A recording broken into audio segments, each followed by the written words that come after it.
बरेली हिंसा मामले में जैसे जैसे जांच आगे बढ़ रही है, तौकीर के हर उस मददगार से पर्दा उठ रहा है जिसने हिंसा फैलाने में भड़काऊ मौलाना की मदद की है।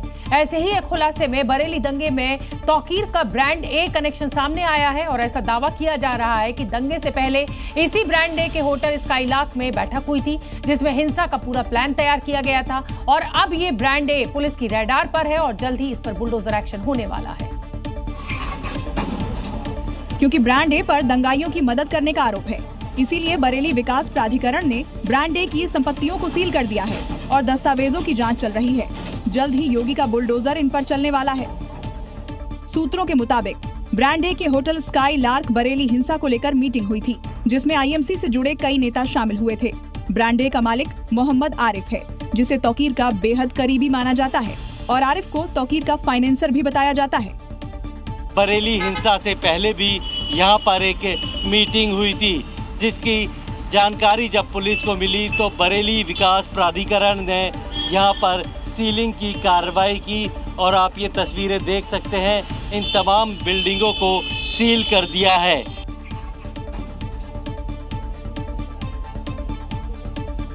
मोहम्मद आरिफ अरबों की संपत्ति का मालिक है और इस पर बरेली के बवालियों की मदद करने का आरोप है। अगर ये आरोप साबित हो गए तो जल्द ही आरिफ के साम्राज्य पर योगी बुलडोजर की दस्तक होगी और हर वो जगह मिट्टी में मिलेगी जहां दंगे की साजिश रची गई थी।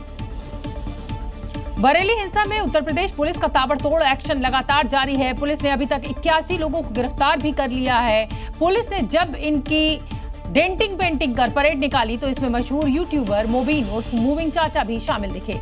लोगों को अपने वीडियो के जरिए नई राह बताने वाले अलवी चाचा भी दंगाइयों की जमात में शामिल हो गए।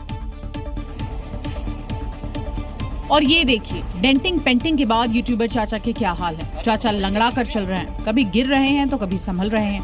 उन्हीं का एक पत्थरबाज साथी चाचा को यहाँ सहारा दे रहा है। मोबिन चाचा के कई मिलियन फॉलोअर्स हैं, लेकिन चाचा को खुद को हिंसा में शामिल होने से नहीं रोक पाए। ये वो जमात है जो बरेली हिंसा में शामिल थी और पुलिस पर पथराव कर रही थी और अब लड़खड़ा कर चल रहे हैं। कभी हाथ जोड़कर माफी मांग रहे हैं, सिर झुका रहे हैं, मानो अपनी गलती पर शर्मिंदगी हो रही हो। लेकिन सीएम योगी तो पहले ही कह चुके हैं कि ऐसे लोगों की डेंटिंग पेंटिंग जरूरी है। जब भी कोई हिंदू पर्व और त्योहार आता है उनको गर्मी आने लगती है और उनकी गर्मी को शांत करने के लिए हमें डेंटिंग पेंटिंग का सहारा लेना पड़ता है। बरेली में पथराव और बवाल करने के आरोप में पुलिस का ताबड़तोड़ एक्शन जारी है। योगी फोर्स उपद्रवियों की पहचान करके उनकी मरम्मत कर रही है। उत्तर प्रदेश के बरेली को सुलगाने वाले मौलाना तौकीर रजा और उसके गुर्गे सलाखों के पीछे हैं। वहीं पुलिस की इन कार्रवाइयों से कांग्रेस और समाजवादी पार्टी के कई नेता जो हैं वो विरोध जता रहे हैं और बरेली जाने की कोशिश भी कर रहे हैं, लेकिन प्रशासन ने ये साफ कर दिया है कि किसी भी बाहरी की एंट्री यहाँ नहीं होगी और सियासतदानों की तो कतई नहीं। और इसीलिए बरेली जाने की कोशिश में जुटे कांग्रेस सांसद इमरान मसूद और समाजवादी पार्टी के एमएलसी शाहनवाज खान को पुलिस ने सहारनपुर में हाउस अरेस्ट कर लिया गया है। हम तो गांधी की विचारधारा के लोग हैं, हमारा एजेंडा नफरत नहीं हो सकता।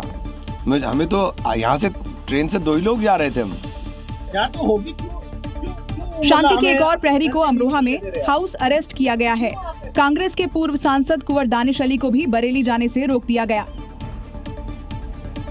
और बेकसूर लोगों पर जो दमन किया जा रहा है उससे वहां के जो विक्टिम्स हैं उनसे मिलने के लिए ऐसे कई और नेताओं को हाउस अरेस्ट किया गया है क्योंकि प्रशासन ये बात अच्छी तरह जानता है कि उनके बरेली जाने का क्या मतलब है। आई लव मोहम्मद के नाम पर हिंसा भड़काने वालों को एआईएमआईएम चीफ असदुद्दीन ओवैसी ने लताड़ लगाते हुए क्लियर कट मैसेज दिया है। ओवैसी ने आई लव मोहम्मद वाला फोटो फ्रेम लेने से भी इनकार कर दिया और कहा, मुझे इसमें मत उलझाओ।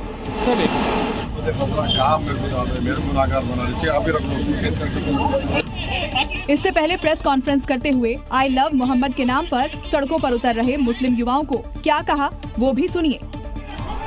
अगर कोई हिंसा करने का सोच रहा है या कर रहा है वो गलत है।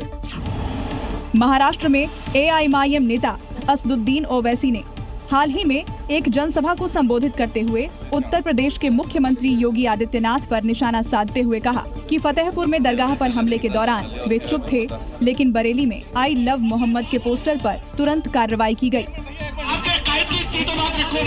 आई लव मोहम्मद मामले पर देश के मुसलमानों को मैसेज देते हुए ओवैसी ने साफ कहा कि मोहब्बत सिर्फ नारे लगाने से नहीं होती है, बल्कि अपने कर्मों और समाज में सुधार लाकर इसे साबित करना पड़ता है।